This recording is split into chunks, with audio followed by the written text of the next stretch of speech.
This is Major Anesthetic PG Ayurvedic Medical College and Hospital, and today is 16 July, and we will study the asphyxia. ASPHYXIA, asphyxia. Basically, what is asphyxia?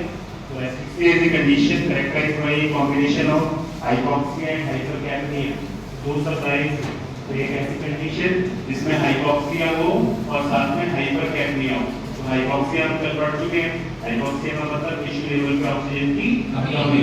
एक और शब्द मैंने use किया, that is हाइपरकैपनिया। हाइपरकैपनिया, तो हाइपरकैपनिया मतलब carbon dioxide की अधिकता। तो एस्फिक्सिया एक ऐसी कंडीशन है जो कॉम्बिनेशन है दो अवस्थाओं का। कौन सी दो अवस्थाएं?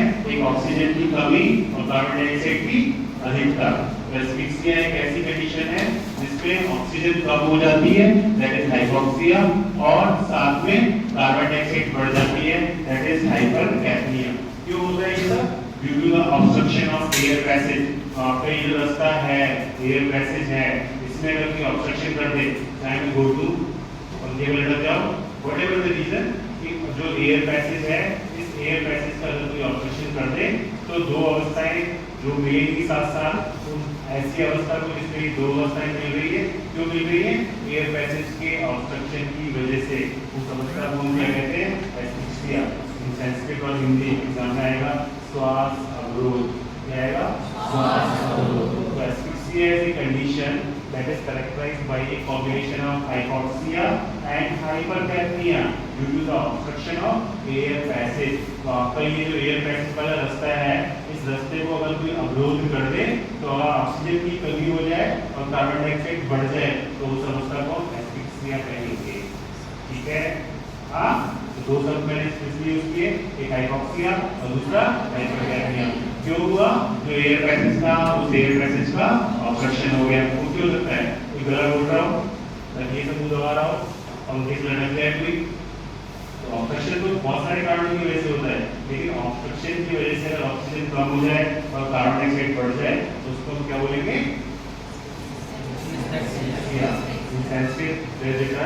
श्वास अवरोध। एक दूसरी डेफिनेशन है, improper addition of the blood in continue for some time in an intact animal that produces a series of pathological manifestation and ultimately death।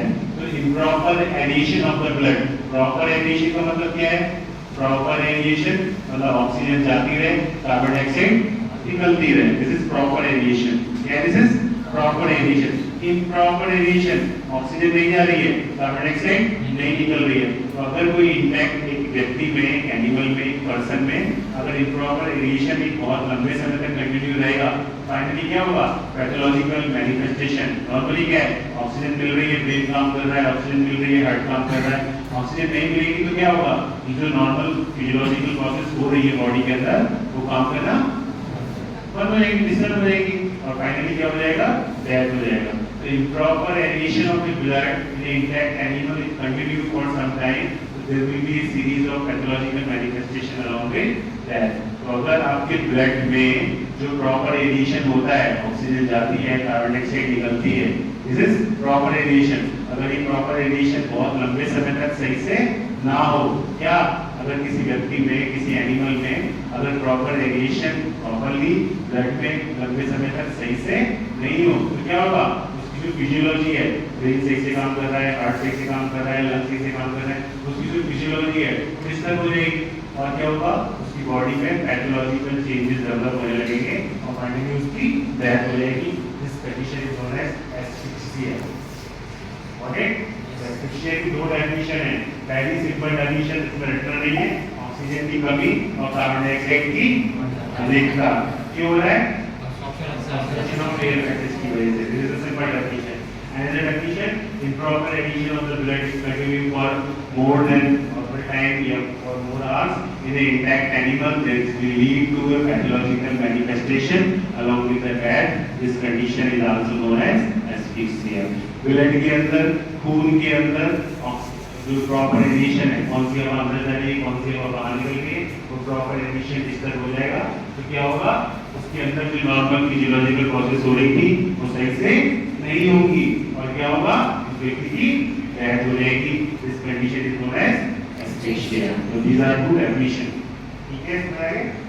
Now we will see the classification. The SPCA will be classified as general or local. तो general suppose किसी का मैं गला घोट दूं तो India बंद कर दूं तो this is general, this is general. Local का मतलब क्या है? सांप ने काट दिया तो पर्टिकुलर हिस्से पे हमने एक लिगेचर बांध दिया, तो होता है कोई भी जहर काट लेता है तो हम उसको कस के बांध देते हैं, बांध देते हैं नहीं? बांधने के दो फायदे हैं, क्या? तो जहर फैलेगा नहीं, एक दूसरा नुकसान भी है, क्या? ब्लड जो है वो आगे वाले हिस्से से उस हिस्से में नहीं आएगा, तो दैट इज अ लोकल। मैंने बोला है एस्फिक्सिया का मतलब ब्लड के अंदर प्रॉपर इनिशिएशन नहीं हो रहा, एस्फिक्सिया का मतलब ब्लड के अंदर प्रॉपर इनिशिएशन नहीं हो रहा। तो ये दो तरह से हो सकता है, एक जनरल और दूसरा लोकल। जनरल मतलब सिंपल तरीके दबा दो, पूरी बॉडी जनरल से दबाने लगेगी, इट नॉट, तो दिस इज जनरल। लोकल का मतलब एक पर्टिकुलर हिस्से पे, जैसे मैंने लिगेचर टाइटली बांध दिया, उंगली में बांध दिया कस के, तो क्या होगा? इस हिस्से में जो है खून की सप्लाई प्रॉपर्ली नहीं होगी, propagation of blood will occur in this हिस्सा, इट नॉट। तो एस्फिक्सिया जो है वो दो तरीके की हो गई, एक जनरल और दूसरी लोकल। समझ आया? तो अगर हम बोलते हैं एस्फिक्सिया, तो एस्फिक्सिया होने के लिए तीन शब्दों का होना बहुत जरूरी है। पहला, there will be carbon dioxide की एक्सेस, ऑक्सीजन की कमी। जैसे देखो धातु, धातु होने के लिए तीन शब्द का होना जरूरी है, कौन से? धारण, पोषण, गति। इन द सेम वे जब मैं बोलूंगा एस्फिक्सिया, तो एस्फिक्सिया होने के लिए तीन चार कंडीशन है, उनका होना बहुत जरूरी है। पहला, ऑक्सीजन की कमी, दिस इज हाइपोक्सिया। दूसरा, कार्बन डाइऑक्साइड की अधिकता, दिस इज हाइपरकैप्निया। तीसरा, animal must be intact, animal must be intact, मतलब इंटैक्ट मतलब एक पर्टिकुलर पोजीशन में रखा हुआ है। अगर किसी का क्लोज एंड मूव मतलब मानना है तो मैंने 5 मिनट के लिए इधर माना, फिर से पोजीशन रखी, फिर इधर उसका तकिया रहेगा, मरेगा वो नहीं। एनिमल मस्ट बी इंटैक्ट, जो व्यक्ति है, जो पोजीशन है, that position will be continue for more time, तो एनिमल मस्ट बी इंटैक्ट। तीसरा कारण है that improper initiation must be continue, मतलब 2 मिनट में मैंने आपको कर दी, क्या बन जाएगा? नहीं। क्या उसमें कोई पैथोलॉजिकल वेरिएशन आएगा? नहीं।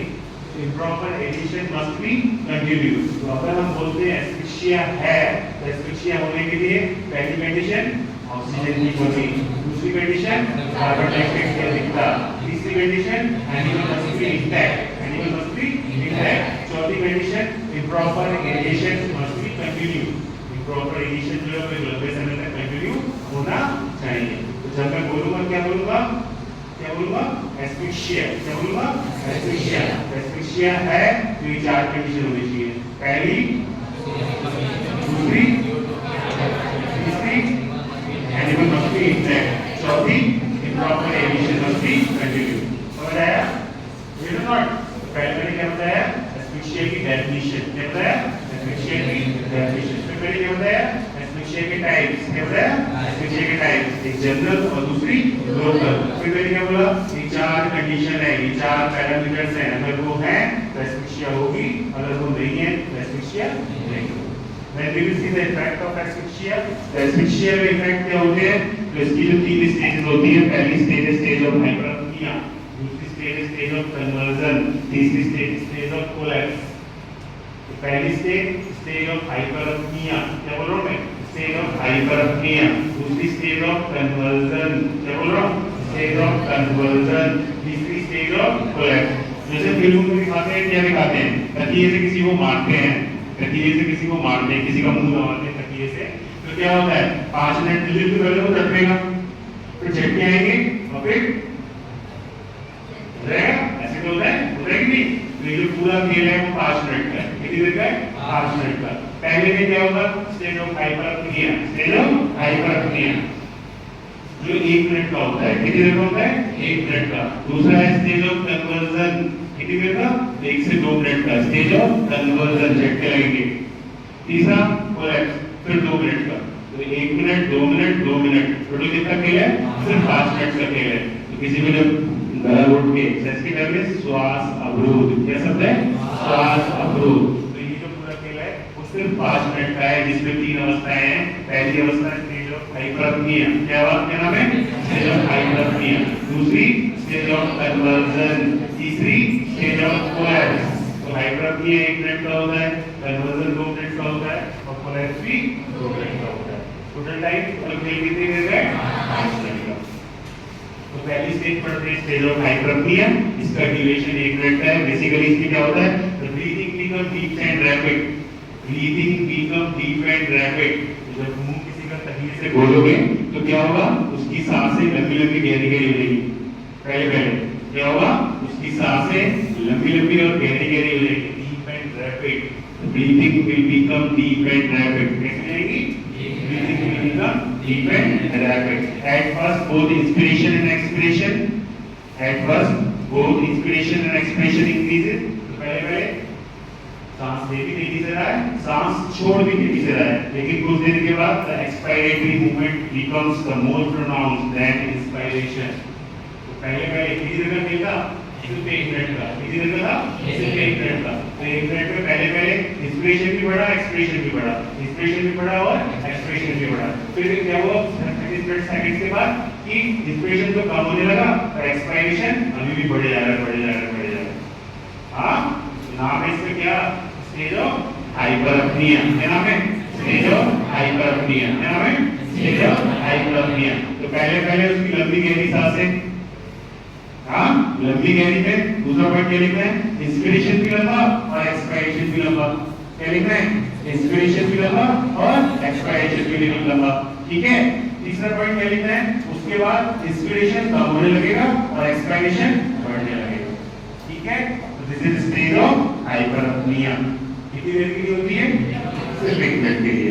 इसकी कॉज क्या है? It is due to the powerful stimulation of respiratory centre due to the excess accumulation of carbon dioxide. तो क्यों हो रहा है? क्योंकि कार्बन डाइऑक्साइड आपकी बॉडी के अंदर ज्यादा हो रही है। इसकी वजह से जो ब्रेन के अंदर पोन्स और मेडुला में जो रेस्पिरेटरी सेंटर्स रखे हैं, वो रेस्पिरेटरी सेंटर स्टिमुलेट हो रहे हैं और बोल रहे हैं जल्दी जल्दी सांसें लो, ऑक्सीजन कम हो रही है। ठीक है।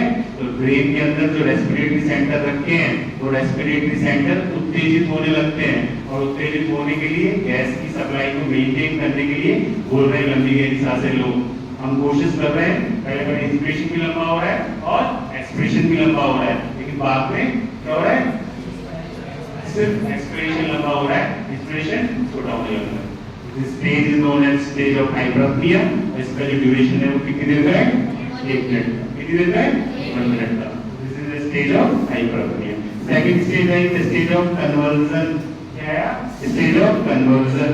ये कितनी देर की होती है? 2 मिनट की। तो बेसिकली इसमें क्या होता है? It is characterized mainly by the conversion. झटके आने, मिर्गी का दौरा देखा कैसे आता है? झटके आते हैं।